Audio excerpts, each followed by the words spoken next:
Hello everybody, this is going to be knowledge charity module on electromagnetic induction. So basically, to get to know about what an electromagnetic induction is and what's the process involved in the electromagnetic induction, we need to know certain basic quantizations or quantities that are associated with this process of magnetic induction using electricity. So one such important quantity which we are required to know is magnetic flux. All these days we have seen concepts of electric flux, electric field lines passing through a given area, E dot ds, and Gauss's law using electric flux. All these ideas we have seen so far. But this is the first time we are getting introduced to a new concept called magnetic flux. Magnetic flux is also very similar to electric flux, where it is going to be the total number of magnetic field lines that is going to pass through a given area, which is denoted by an area vector that is perpendicular to the surface of the area. See, magnetic field lines and electric field lines, they are all imaginary quantities. So we cannot say that magnetic field lines is a physical quantity by which I can measure the flux. Magnetic field lines are used in order to just denote what is the intensity of the field that is passing through that area. So the magnetic field lines is not going to be a matter which is going to help us characterize the flux, but it is going to be just an imaginary quantity, just as to denote the intensity of the field that is present in that area. That is what is more important. Mathematically, we can say that it is B dot ds vector is equal to d phi. ds is the area vector, B is the magnetic field vector which denotes the direction of the magnetic field, and d phi is the infinitesimally small flux which is associated with ds, area vector. So to get the flux entirely over a given area, we are going to use integration, which is a special integration called the surface integrals. So surface integral over a given area B dot ds is going to be the total flux associated with any given area. And Gauss says that total flux associated with any given area will always be zero. Can anyone guess as to why this is so? We know a flux, electric flux is calculated by the electric field dot ds. So for an electric field to exist, we need to have a corresponding electric charge q. So if there is a single charge q, we will have an associated electric field with that, and hence we will have a flux. So in magnetism, instead of charges, we use magnetic poles.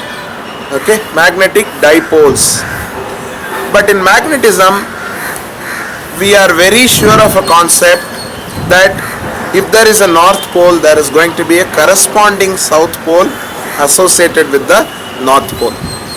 Okay, so we cannot have an individual north pole alone exist, nor an individual south pole can alone exist. So since we don't have only individual monopoles existing, we cannot have positive or negative flux from an area, because the net magnetic field due to a dipole will always cancel out, because the magnetic poles are going to be opposite in nature. So this is the basic ideology of what is flux. So now if you have a coil, we are going to have a coil that is going to have a circular area. So that means there is going to be a flux associated with that coil. Definitely it will be there. With any area which is exposed to a magnetic field, there will be a flux associated with that. So now we will see how to calculate a flux associated with a coil. Okay. Let us say that the coil has an area A. The area vector of the coil is A, and the area vector of the coil makes an angle theta with that of the magnetic field. So the magnetic field in this direction and the area vector is perpendicular to the surface, and it is an angle theta with the magnetic field. In that case, what is going to be the flux per turn? What is going to be the flux per turn? As we all know, it is B dot ds is d phi. Integral B dot ds is B will come out of the integral, and integral S ds is S.